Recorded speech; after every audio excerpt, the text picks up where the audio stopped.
as we commemorate the 62nd anniversary of the formation of the Organization of the African Unity, now known as the African Union, and celebrate Africa Day.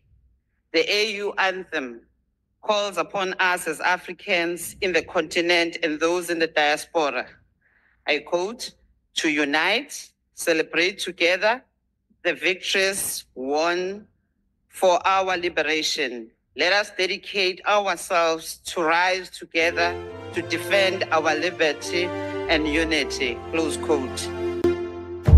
Let us all unite and celebrate together.